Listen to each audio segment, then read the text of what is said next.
What's up, Yeah. everybody? Welcome to another edition of. Go ahead, say the name of the show because it's your show.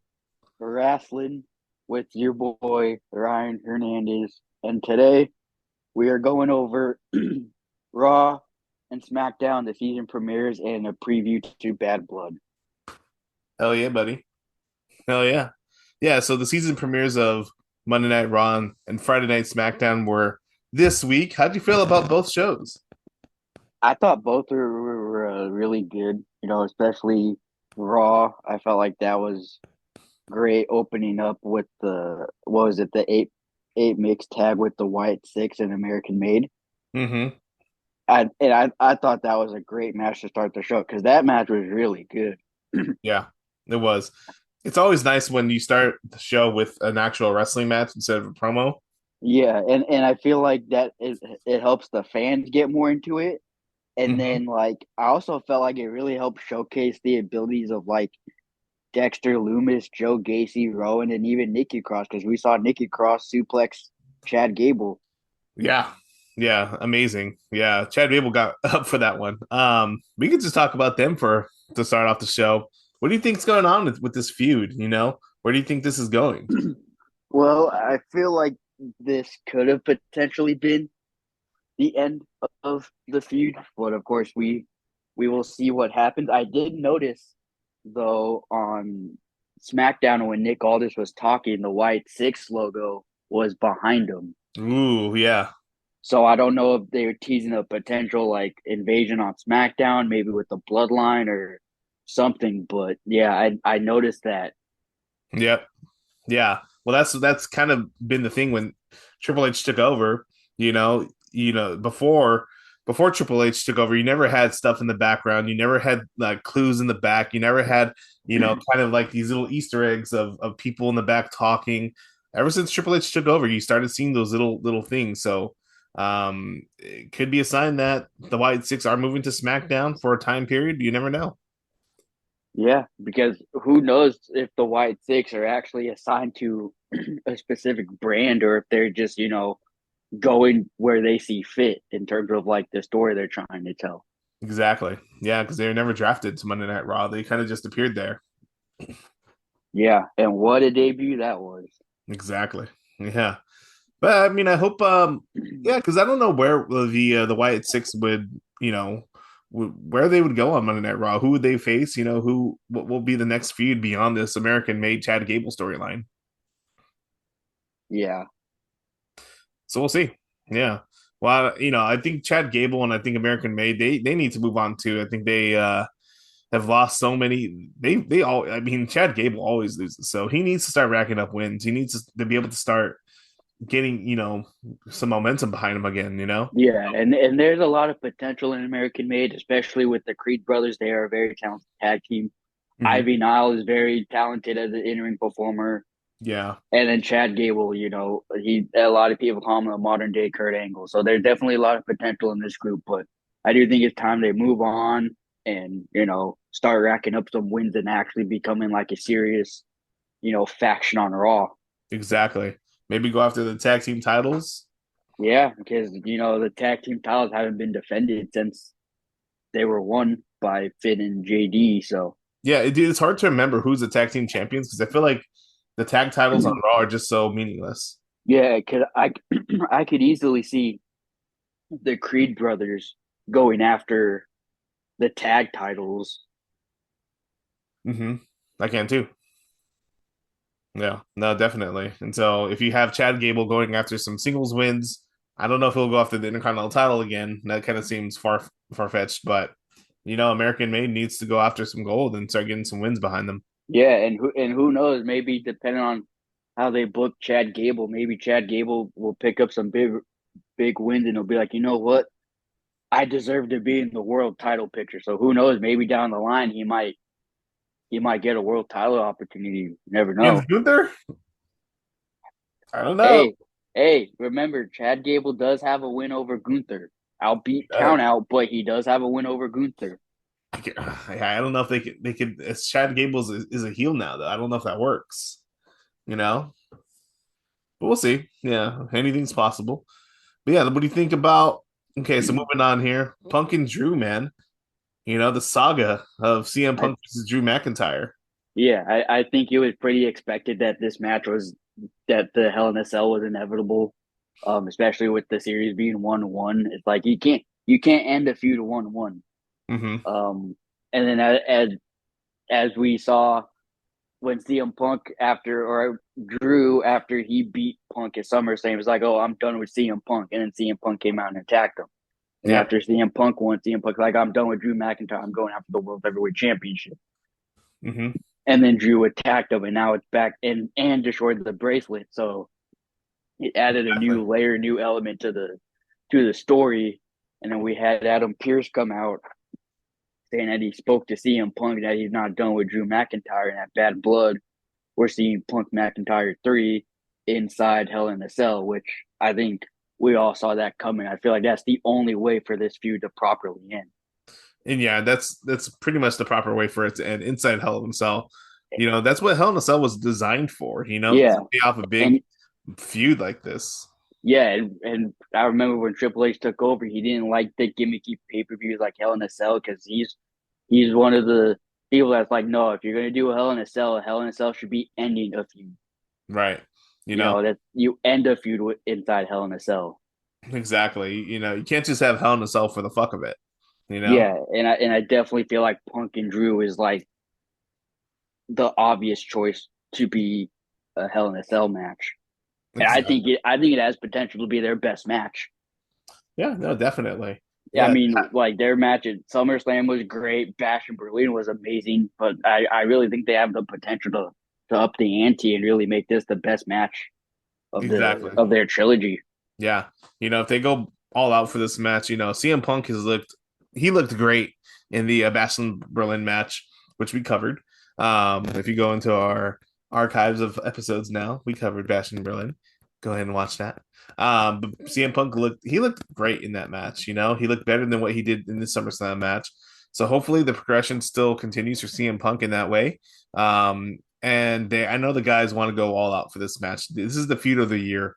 It's literally been almost a year since they started feuding. So Yeah, it's been ever since the Royal Rumble where Drew injured Punk for his tricep with the Future Shock DDT. exactly. Yeah. And so you have, these guys wanting to end this feud the right way. And then it's something that they're gonna take pride on, and trying to doing it the right way. CM Punk, he's gonna want to go balls to the walls. Drew McIntyre, he's at the top of his game right now. So both those guys trying to end this feud. It's gonna be something to watch. And I think I'm predicting that this is going to headline Bad Blood. Yeah, and I'm not saying they'll do it, but who knows? Maybe they'll add the I know it's already Hell in a Cell as a stipulation, but maybe they'll do it be like where the winner becomes number one contender for the World Heavyweight Championship. Some extra added stakes. Yeah, I can see that definitely going forward. Because Gunther's going to need a pretty higher ranking contender at Survivor Series. So it could be a case where this match leads into a number one contendership spot. Yeah, and I think I mean I know we've seen Drew and Gunther before, and they both have stellar matches, but I think it'd be interesting to see Punk versus Gunther. And then we really do have that like top baby face versus like the top heel compared to like a heel versus a heel. Exactly. Exactly. Yeah. So I'm really looking forward to watching that match. So going forward now, Gunther versus Sammy. What are your thoughts about that? Ooh, that this is interesting because it's like I like the story's already made. Like Sammy is the only guy on the main roster since Gunther's actually made his main roster debut to pin him. Right. You know, pin him 1, 2, 3, and that was at WrestleMania when he won the Intercontinental Championship and ended Gunther's 666-day reign. Hmm. And so I like that the story going into it is like, hey, I'm the only man to pin you since you've been here. I beat you for the Intercontinental title. Now you're world champion. I think I have a legitimate, you know, case to Yep. fight you for the world championship. And it's true. Sammy does. And they put on a classic at WrestleMania. Like their match at WrestleMania was amazing. Those two have great in ring chemistry, so I'm really excited to see their world title match, and I really feel like they have the potential to up their WrestleMania match. But like obviously Gunther's gonna win, but like it's nice to see that Sammy's actually finally getting like the world title main event treatment that he deserves. I think the last couple years, Yep. Sami Zayn has proved that he is a main event caliber talent and Yep. a world title contender. Hmm. Exactly. Yeah, no, definitely. Their match at WrestleMania, I feel like kind of fell kind of flat, considering I know that these guys can go, they can do way better than what their WrestleMania match was. If you could Maybe you put a lot of time for these guys to have a one-on-one match and a world title match, I feel like it's going to be the recipe for success, and you're going to see that at Bad Blood. yeah, yeah. I definitely think there it's going to be a great match, especially with it being for the world title. I think we're going to see Sammy come very very close to winning, Yeah. but I do see in the end, I do see Gunther retaining. But I have no doubt in my mind that they're going to put on a hell of a match. Yep. Exactly. Yeah, no, me too. I think Sammy's hungry to, continue to prove himself as being a world championship uh, contender in WWE. I think he wants to prove that he's still a main event guy, considering he hasn't really been in that position very long. I think he's always the type of guy that's trying to prove that he's ready for that spot. And so I think he's the perfect guy to put Gunther in.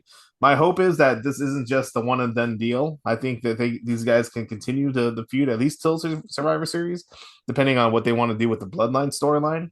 Um, but yeah, I'm looking Yeah, forward to seeing what they yeah, want to do.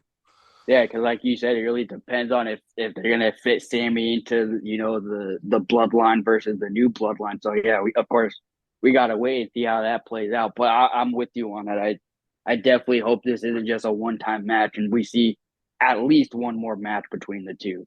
If Exactly. not, if not, then another match. But seeing as they've already had one, this would technically they have one more after this. That would technically be their trilogy. Exactly. Yeah. So we'll see. It'd suck for Sami Zayn to lose twice because I can't picture them taking the world title off of Gunther anytime soon, at least till WrestleMania. Yeah, I definitely think WrestleMania is the spot he'll drop the title. So who that question remains Exactly. unknown, but there's a lot of potential possibilities for who could dethrone Gunther, including my goat John Cena. But we'll get into We'll, that another yeah. time. Let's go on to Priest and Balor here, which is kind of mixed in with Riv. Rhea and Rhea Liv, yeah, and Liv. yeah, We can yeah, talk about those kind of combined together because it's kind of yeah, like the same storyline. yeah. So I like that. Finn Balor actually challenged Damian Priest to a one-on-one match at Bad Blood, Yep. and I like when Damian came out.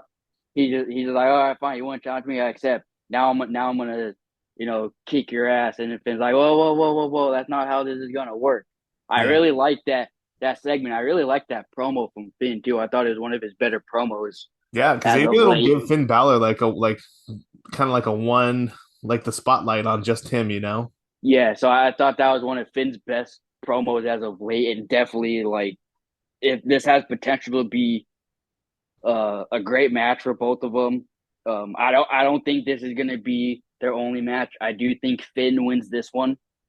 Hmm. And then I do think we see, a trilogy of sorts come out of this. But yeah, no, I'm really excited for this Yeah. feud, especially because Damien's really stepped it up since WrestleMania when he won the world title. Like Damien's been putting on classic matches. He's super over with the crowd right now. And I Yep. definitely think Balor and Priest have potential to steal the show. Yep. Exactly. Yeah, no, me too. I think let's not forget that Finn Balor is a main eventer in this company. Oh yeah, When he was first brought up from the main roster, the guy he beat Roman Reigns on his first night, and so some steam has been lost with Finn Balor throughout the years. It regained with the Judgment Day stuff, um, But now it's time, where we can put a spotlight on Finn Balor again on the main roster, and I think it's a perfect opportunity for Priest and Balor to show themselves as single competitors, not in a tag team, not in a group, but as single competitors, to show that these guys can carry a lot of the weight, on a brand.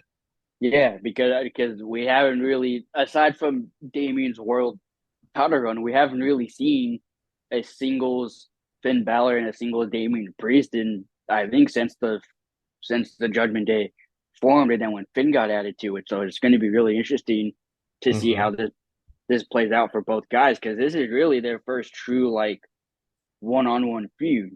Exactly. Yeah. Yeah. That's So not going to be just a one-off. right.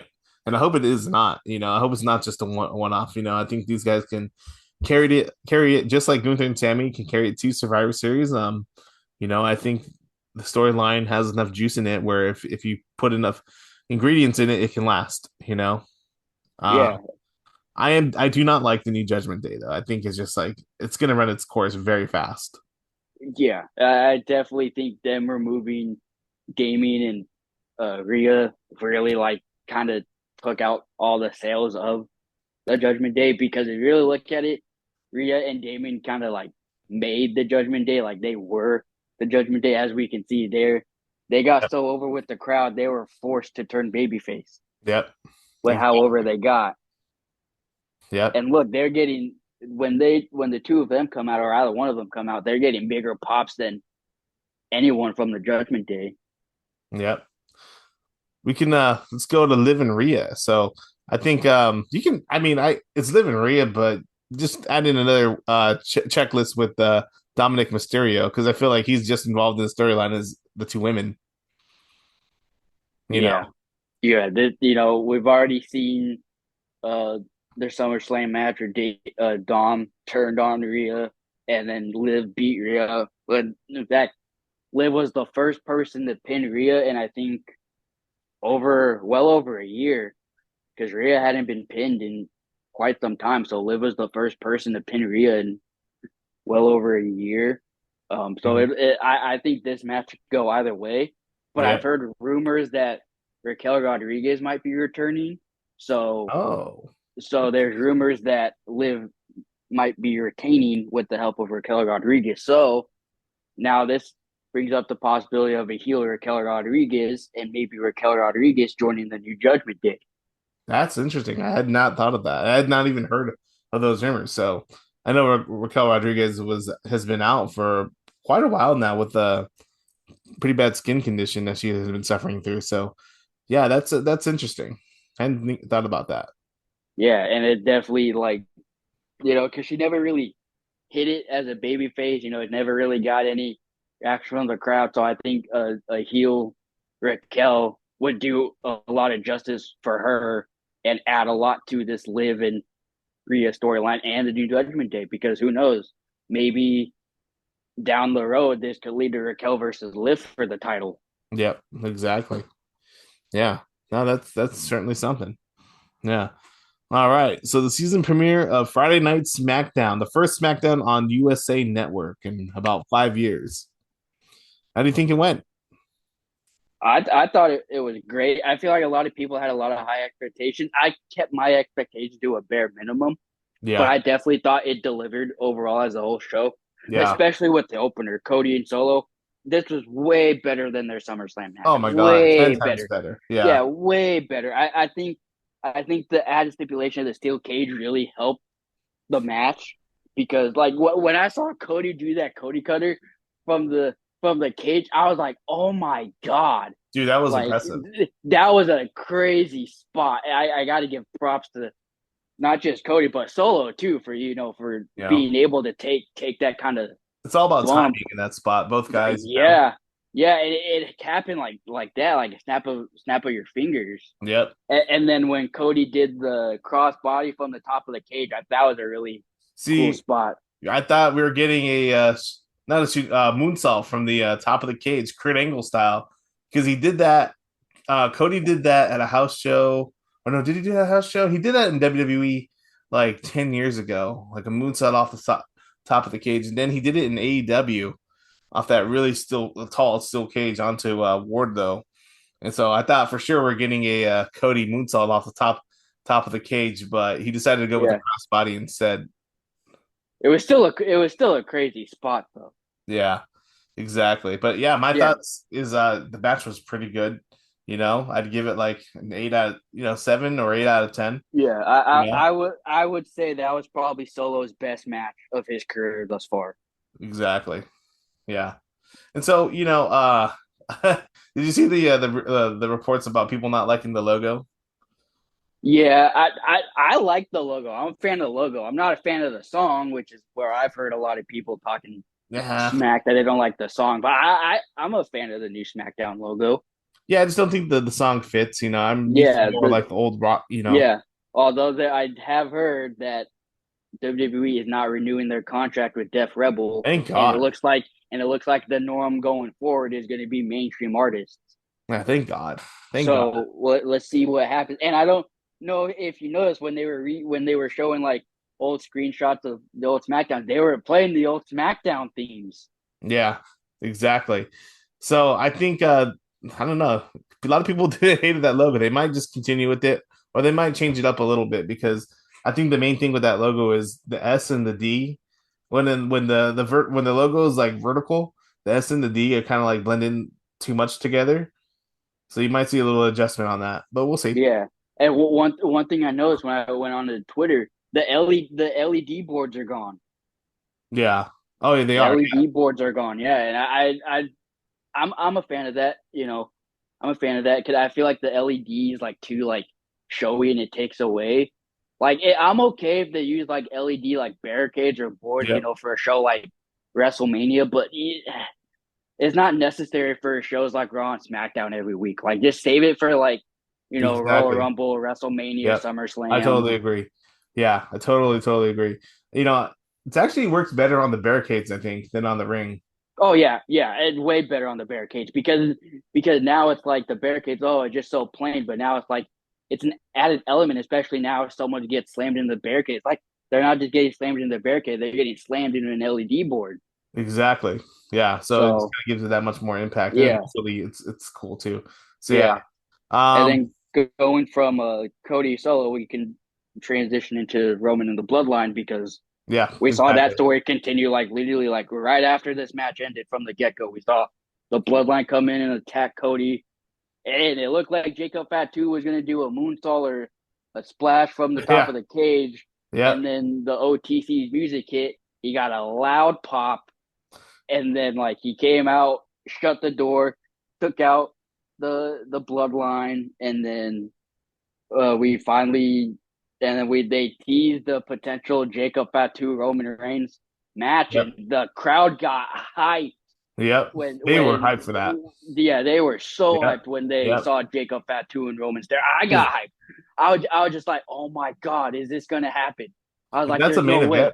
I don't know if Yeah. that's a Oh, WrestleMania main event, but like yeah, but that's that's that's the main event on any premium live event that maybe outside of WrestleMania. That's a premium live event main event right there. exactly the fans are And clamoring for that match. yeah, and then of course it looked like we were gonna get it, and then Solo for some stupid reason dragged Jacob Fatu out, and then the Bloodline got the upper hand on Roman, and Yeah, then we because saw yeah. Cody, get up and help Roman, and well, now that leads to the this match at um Bad Blood of Roman and Cody, the unlikeliest of uh teammates versus Jacob Fatu and Solo Sikoa, and I definitely think it's going to be a very interesting Yep. match, and it's going to be an interesting story because we're going to see just how well Cody and Roman can get along. Yeah, I think I don't think Cody and Roman are winning this match. I mean, anything's possible. I would, if I was booking it, I'd have the Bloodline win this match, just so it's not If as kind of if babyface as you think it would if be. you want to add to the legitimacy of trying to make Solo the tribal chief, have Solo pin Roman. Yes, I think so too, because Solo's eaten a lot of losses now, Yeah, and have Solo pin Roman because because you're then kind that of not adds to believable in his that spot claim. now. Yeah, that adds to his claim as the tribal chief, and then he can be like, I beat the old tribal chief, which makes Exactly, me the new tribal chief. Exactly. And then that's how they can continue the story of like, oh, they battle over the title of tribal chief and they battle over the Ula Fala, which crazy to think the Ula Fala has it feels like a world title now, just like how the bracelet between CM Punk and Drew McIntyre feels like a world title. Exactly. So it's just crazy to see how well Triple H has been booking it because all these storylines feel important. They do. They do feel really important. And so you have Solo, get the win for his team at Bad Blood, which kind of transitions into the War Games match at Survivor Series. Now, Solo if Solo does get the win, I could see The Rock coming in and helping Solo and the Bloodline win the match at Bad Blood. Yeah, because we know the Rock schedule is cleared up. It's just a matter of when, not if. Exactly. So I think this carries into a War Games match. We'll see how the teams kind of shake out. I think for sure you're going to get the OG bloodline, Jimmy and Jay. We'll see if Sammy comes versus the new bloodline. Yeah, so that'll be very interesting to see. Yeah, we'll see what kind of role the Rock plays going forward if he is coming back around this time. Let's see. We have KO and Randy Orton. I feel like these guys, they're right at the cusp of, you know, in the title mix, but not really. They may challenge Cody Rhodes, but are they gonna win? Would WWE take a chance on putting the title on them? It's kind of up in the air right now. Yeah, and I feel like everybody's anticipating a heel turn, and with it being KO and Randy, if KO and Randy eventually have a feud, it's Yep. going to be interesting because they both have a history of turning on, their partners, and they both have a history of being like better as a heel. So Yep. it'll be interesting to see like who is actually going to be the one to turn heel. And Yeah. I know a lot of people would expect it to be Kevin Owens, but I think it'd be very interesting if Randy turned heel and you continue with the KO face run. I know people want to see him turn heel. I know I want to see him turn heel. But I think it'd be a new perspective to finally see a partner of Kevin Owens turn on him instead of him turning on his partner. Right, exactly. So it'll be interesting to see which way they go forward with these two guys because I feel like, two main eventers, two future Hall of Famers, at the cusp of they haven't been, you know, in a serious program for the world title in a long time. Randy just got done with the Gunther stuff. KO just got done with a match at Bash in Berlin, with Cody, but you haven't really seen them being the true focus in a one-on-one spot in a very, very long time. So we'll see what they do going forward with these guys. I think it's interesting. Could you see both guys turning heel and doing something with that? I think it's a possibility too. You know? Yeah, and who knows? You also have the possibility of maybe having both of them turn heel and they keep being partners as like RKO, but they're heels. So that could go either way. Maybe who knows? Maybe they'll go after the tag titles on SmackDown. Who knows? Yeah, I don't know if I'd want to see that though. I think the money is where you try to get these guys into a singles program with Cody. Eventually, Cody's going to drop the title. I can't see Cody keeping the title till WrestleMania. So who knows what the plan is going forward? Is KO going to be in a program versus Cody at Survivor Series? Is it going to be Randy Orton? Could it be a triple threat? Possibility. Yeah, who knows? A lot. We'll know a lot more. I think when Survivor Series comes around, and I think once The Rock comes back, that we'll know a lot more about where the future of the WWE title is headed. Exactly. So we have about 5 minutes left in this podcast. Let's quickly talk about the LA Knight Andrade Mello storyline and the DIY bloodline. Oh yeah. So the season premiere SmackDown, they're hyping it up as like, oh, a series tied 2-2 between Andrade and Mello. They put on Mm-hmm. another banger. Not a surprise. We saw Andrade get the win, and we saw a little added stipulation was the winner gets to face LA Knight for the United States Championship. So it Yeah. looks like it's gonna be, yeah. It looks like it's gonna be Andrade versus LA Knight for the United States Championship. Yep. But I don't think we've seen the last of Melo and Andrade. I definitely think Melo might cost Andrade this match, and we might see this match go into a best of seven series like we did with Sheamus and Cesaro That'd be a banger, dude. Yeah. back a few years ago. Just give them a best of seven. Yeah, exactly. Or you can see a triple threat in this case, going forward at Bad Blood. Yeah, and LA Knight he's really stepped up his game lately, especially in the ring because he gave us a classic match at SummerSlam with Logan Paul. So I think he's gonna put on a banger with either man or even both guys. So it'll be interesting to see where that goes. Exactly. So yeah, it's definitely the right spots for these guys to be in. I'm glad they're doing something with Andrade. I like his last name. It's pretty cool. Um, Mello he's a featured world champion in this company. Oh, for sure. And that dude, it's like he says, Melo is him. Exactly. And Melo don't miss. That's rang true. And all the matches he's had on since he's been on the main roster have all been like bangers. Exactly. Like I remember when he had his first like big match on the main roster was against Cody, and that was a hell of a match. Exactly. Yep. DIY Bloodline. I can't see DIY winning. I mean, as much as I want to see them, going, being tag team champions and succeeding, I don't see WWE taking the tag titles off the Bloodline just yet. Yeah, I think a lot of fans were disappointed that DIY were basically transitional champs. Yeah. And just to drop into the bloodline. I'll admit I was a bit upset too because Johnny Gargano and Tommaso Ciampa are two amazing talents and an amazing tag team. I really feel like they really would have made the tag titles feel important because I feel like they've kind of lacked that since the Usos last held them. Mm-hmm. It would have been nice to see DIY get at least a run for like a couple months with the tag titles because I have no doubt in my mind that they put on bangers and actually make the tag titles feel like important and feel special. Exactly. Yep. But they had a really good promo on SmackDown. I don't know if you watched it. It was really, really good the way they packaged that together. Yeah, yeah, Yeah. So yeah, man, this was good. Good talking about the season premieres of both Monday Night Raw and Friday Night SmackDown. Overall, my impressions were their thumbs up shows. yeah. I thought both shows were really good. It was nice to see Bret Hart on Raw. Oh yeah, how We can we haven't seen forget Bret. about that? Yeah, we haven't seen Bret. How can we We forget haven't seen about Bret Brett? on. Yeah, we haven't seen Bret on WWE television in a little bit, so that was a nice surprise to see him. Yep. And my Um, my favorite line of the night was Gunther telling Brett, "You've been a his close second favorite, of mine, but my my favorite of all favorite time, is Bill Bill Goldberg." Goldberg, and you can see Bret's face. Bret's face is just like Yeah. he's so pissed, but Yeah. and I like how they use Bret to help enhance the story for Sammy and Gunther. Exactly. Yeah. But yeah, man, sadly, we're all out of time for this podcast.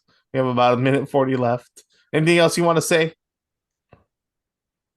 All I gotta say is, I'm really excited for the future of WWE.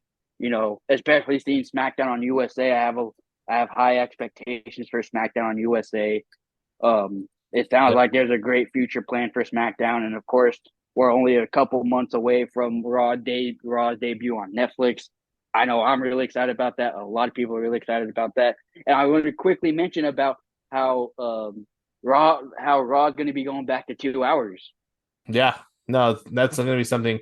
I can't see them going forward with that in the Netflix era, you know, but for the remaining months that they have on USA Network, it's going to be the shows are going to be jam packed with stuff. Yeah, But so that'll be interesting.